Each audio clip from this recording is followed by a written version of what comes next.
এই ভিডিওটি শিক্ষামূলক, ডাক্তারদের কাছে শিক্ষামূলক এবং সমাজের সচেতনামূলক, তাই ভিডিওটি আমি দিচ্ছি। এই বাচ্চা মেয়েটি, ওর বয়স কত? 14 বছর বয়স। ওর মা মেয়ে। তো ওর থেকে দেখেই বোঝা যাচ্ছে একটা ডিপ্রেশন চলছে, মন মেজাজ খুব খারাপ। আজকাল বাইরে বেরোতে চায় না, বৃষ্টি দেখলে ভয় পায়, অনেক সময় ইনভলান্টারি ইউরিনেশন হয়ে যায়, আর নানা রকম আতঙ্কের মধ্যে বেশি কি দেখছেন, ভুলে যাচ্ছে খুব, মাঝে মাঝে মাকে চিনতে পারে না, নিজের নামও ভুলে যায়।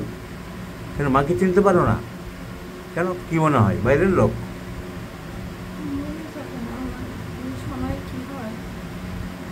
এরকম হঠাৎ হয়, পরে ঠিক হয়ে যায়, একটা হঠাৎ এপিসোড মতো হয়। এবং এটা মানে হওয়া যখন ঠিক হয় তার আগে না খিচুড়ি মতো হয়।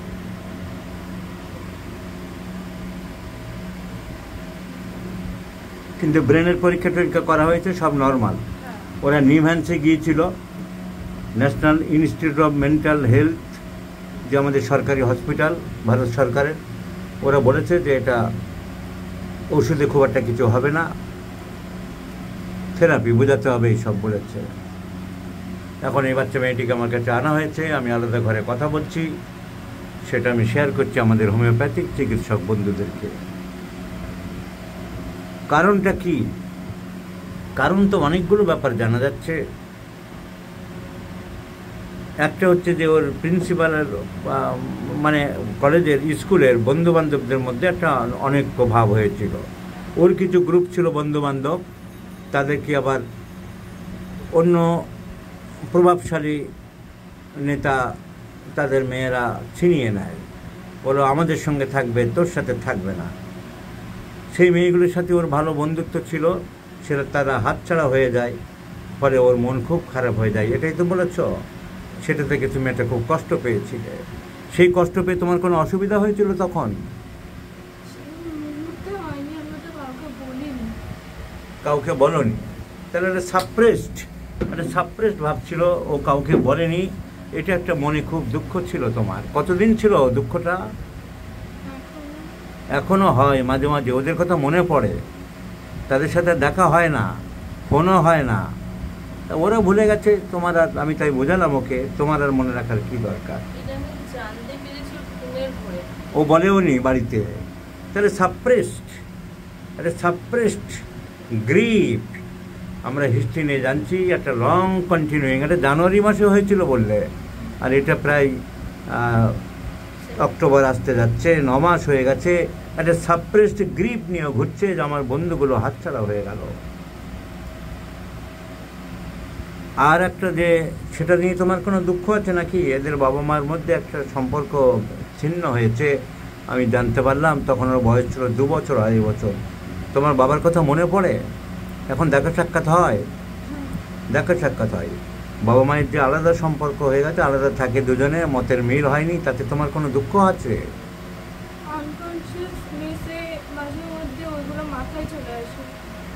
কি চলে আসে?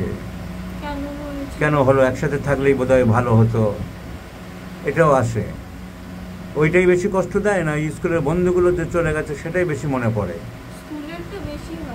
স্কুলেরটাও বেশি হয়, কারণ বাবা মায়ের যখন একটা বিচ্ছিন্ন হয়েছিল তখন ওর বয়স কম ছিল। তাছাড়া আরেকটা সুযোগও পেয়েছে, অনেক জায়গায় দেখা সাক্ষাৎ হয় না, কিন্তু এখানে বাবা মায়ের, ওর বাবার সাথে ও দেখা করতে পারে। কিন্তু স্কুলের ঘটনাটা ও খুব মনে লেগেছে, গ্রিপ। এছাড়াও মা বললো, ডাক্তারবাবু আপনি আরেকটা পয়েন্ট বলছি, আপনি ভাবতে পারেন এটা কোনো কারণ কি না। সেটা হলো যে হাতটা দেখান। ওর মায়ের কুকুরে কামড় দিয়েছিল, কুকুরে কামড় দেওয়ার সময় ভ্যাকসিন দিয়েছিল, ইঞ্জেকশান। সেটা দেখে ভ্যাকসিন দেখে ভয় পেয়েছিল না কামড় দেখে? কামড় ওর সামনে দিয়েছিল, ওর সামনে, তোমার সামনে কুকুরে কামড় দিয়েছিল, রাস্তার কুকুর। ও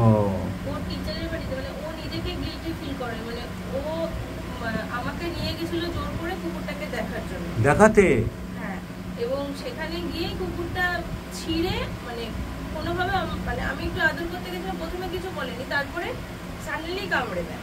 এবং কামড়ে পুরো দড়ি ছিঁড়ে আমার পুরো এমন ভাবে পড়ে, আমি তো পুরো পড়ে গেছি। ওরে বাবা, মানে তাকে ছাড়ানো যাচ্ছিল না, পুরো এখান দিয়ে ছিঁড়ে ভেতরের মাংস বেরিয়েছিল, এখানে একটা সেলাইও পড়েছে। তুমি খুব ভয় পেয়ে গেছিলে? আমার এমনিতেই রক্ত থেকে ভয়। রক্তে খুব ভয় পাও? আর তখন তো আরো বেশি রক্ত। এই ঘটনা তোমার মনে আঘাত করেছিল? অনেকদিন মনে ছিল? এখনো আছে। এখন তো সব থেকে কষ্টদায়ী স্কুলের ঘটনাগুলো, বন্ধু বিচ্ছেদগুলো। তো একটার পর একটা ঘটনা ঘটেছে, তবে স্কুলের বন্ধু বিচ্ছেদটা ওর সব থেকে মনে দাগ কেটেছে। ঘুমের ঘরে ওর বলেছে বন্ধুদের কথা, ওর মা শুনেছে, এটা কষ্ট দিচ্ছে। তাহলে আমাদের এখন যা মেন্টাল সিমটম দেখা যাচ্ছে, স্যাডনেস, গ্লুমিনেস, ইনডিফারেন্স, ট্যাসিটার্ন, এই সব কিছু একটা মর্টিফিকেশান, মনের দুঃখ বা কষ্ট, চাপা, সাপ্রেশন।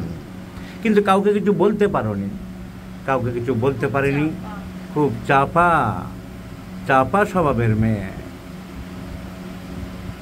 তার ছোটবেলা থেকে খুব মানে বুঝমান যে মায়ের এটা প্রবলেম হচ্ছে, ওটা প্রবলেম হচ্ছে, সেই মানুষ হঠাৎ করে এরকম পুরো চেঞ্জ হয়ে যাবে। প্রচন্ড অ্যাক্টিভ, স্কুলে অ্যাক্টিভ, পড়াশোনায় অ্যাক্টিভ, অ্যাক্টিভ এখন নন অ্যাক্টিভ হয়ে গেছো।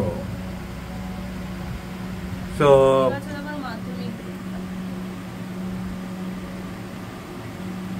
সাপ্রেসড গ্রিভ, সাপ্রেসড অ্যাঙ্গার, রাগ হয়েছিল না দুঃখ হয়েছিল? বেশি দুঃখ হয়েছিল, রাগ অত হয়নি। তো দুঃখ। বারবার বাথরুম যায় প্রস্রাব করতে? তা যায় না। কারোর সাথে কথাও বলে না বেশি। খুব মুডে, এখন এই মুহূর্তে খুব মুডে চলছে, মানে মুড চেঞ্জ হয় মাঝে মাঝে, খুব ভালো কথাবার্তা বলছে, আবার পাল্টি হয়ে যায়। মাঝে মাঝে খুব আনন্দ নিয়ে, হয়তো আমার পাশে আত্মীয় স্বজন আছে, চলে গেল ভাইয়ের সাথে খেলবে, কিছুক্ষণ পরে হয়তো কিছুই হয়নি, ওখানে পরে গিয়ে শুনলাম হঠাৎ ওর মুখ হয়ে আমার ভালো লাগছে না, বাড়ি চলে আসে। সুইং মুড আর চেঞ্জেবল মুড, প্যারানয়েড পার্সোনালিটি যাকে বলা হয়, এরকম হচ্ছে তোমার। পিপাসা কেমন? জলের, আমি যদি জল দিই তাহলে খাবে, খায়। নিজের থেকে জল খাবে না। কাঁচা নুন খায় পাতে? না, কাঁচা নুন খায় না। মানে নুন আলুনি হলেও সেই খাবার খেতে ওর অসুবিধা। পিরিয়ড হচ্ছে প্রত্যেক মাসে? হ্যাঁ, পিরিয়ড হচ্ছে। পিরিয়ড কম হয় না বেশি হয় না মিডিয়াম? মিডিয়াম। 4-5 দিন থাকে, কোনো অসুবিধা হয় না, পেট ব্যথা করে না। খুব একটা না। পিরিয়ডের সময় অনেকের পাতলা পায়খানা হয়, লুজ হয়, ডায়রিয়ার মতন, তোমার সেরকম হয়? ঘরের দরজা জানলা বন্ধ রাখা পছন্দ করে না খোলামেলা রাখে? বন্ধ রাখা পছন্দ। ঘরের দরজা জানলা বন্ধ রাখা পছন্দ করে। কিন্তু সেটাও এই সমস্যার পর থেকে, তার আগে কিন্তু এরকম তার আগে খোলামেলা রাখতো। এখন আর কিসের বিশের ভয় পাও? বৃষ্টি ভয় পাও বলেছ, আর বাজি। বাজি, শব্দে ভয় পাও? বাজি মানে শব্দ, বজ্রপাতের শব্দে ভয় পাও? খুব পাও? বজ্রপাতের শব্দে খুব ভয় পায়। ওর এই হাফ ইয়ারলি চলছিল, একদিন ওর ম্যাথ পরীক্ষা ছিল, ঠিক বেরোনোর সময় প্রচন্ড বৃষ্টি শুরু হলো, বিদ্যুৎ চমকাচ্ছে, বাজ পড়ছে, গিয়ে জাস্ট এক্সামে বসেছে, একটা অঙ্ক করেছে, আর করতে পারলো না, সব ভুলে গেছে, কাউকে চিনতে পারছিল না। তারপরে 1 ঘন্টা স্কুলে বসে থেকে আস্তে আস্তে সেন্সটা আসলো, বৃষ্টি কমলো, তারপর বাড়ি না আর এক্সাম দিতে পারেনি। Confusion of mind.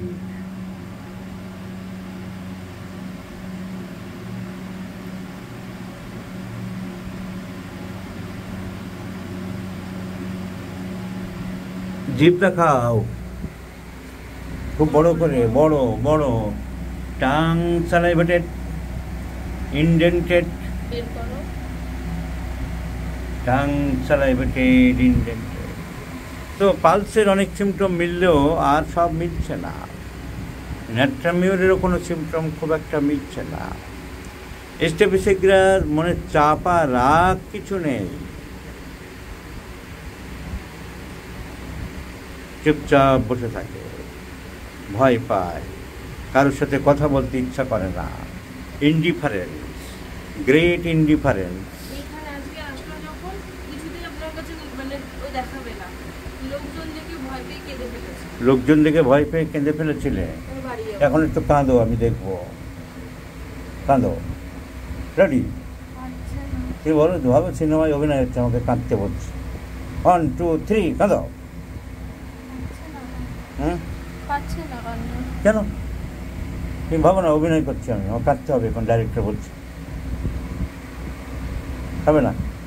যা বাবা, তুমি অভিনয় করতে পারবে না তো। আমি একটা সিরিয়ালে তোমাকে ব্যবস্থা করে দেবো, তুমি তো অভিনয় করতে পারো না।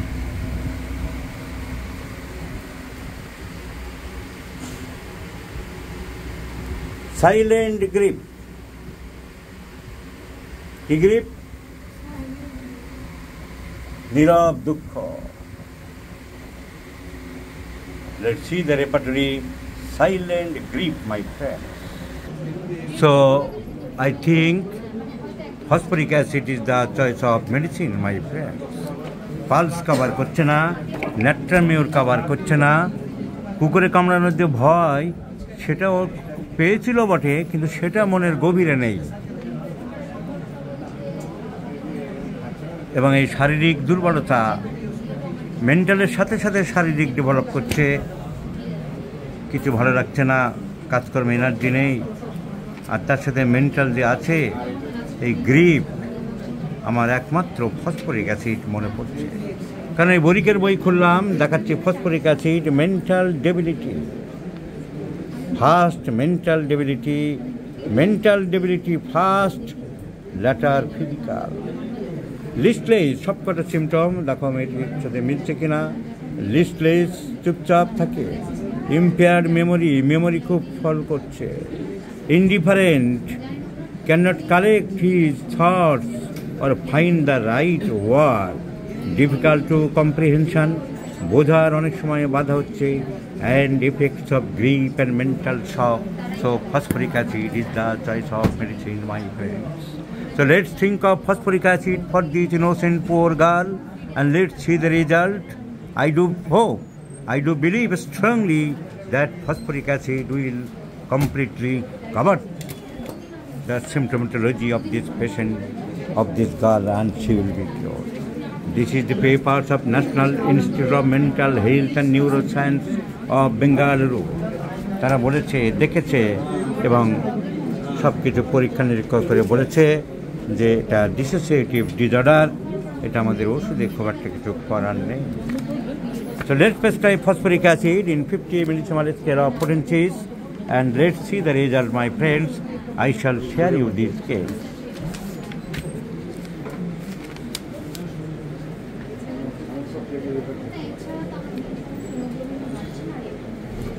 এবং আমি আশা করি এই বাচ্চা মেয়ে দ্রুত সুস্থ হবে। আরও একটা কারণ, আমাদের হোমিওপ্যাথিক মশলা মুড়িওয়ালাদের হাতে এখনও পড়ে। মশলা মুড়িওয়ালাদের হাতে পড়লে কেসটা ক্রিটিক্যাল হতো, কমপ্লিকেটেড হতো, ড্রাগ ডিজিজ তৈরি হতো। It is a fresh case, and fresh cases can be easily solved. So খেয়াল রাখুন, please remember this video number. এই মেয়ের মুখে আমি হাসি ফুটিয়ে দেবো এবং সব কাজকর্ম দ্রুত গতিতে আবার করতে পারবে। এদিকে সব আমি, হ্যাঁ বলো, আমি পারবো, আমি পারবো, আমি সব ভুলবো, সব আমি আবার পড়াশোনা করব, আমি আবার পড়াশোনা করব, মনের জট সব খুলে ফেলবো। মনের জট সব খুলে ফেলবো। ঠিক, মনে জোর আনছো, মনে জোর পেয়েছো আমার কাছে। আজ থেকে তুমি নর্মাল সুস্থ হয়ে গেলে।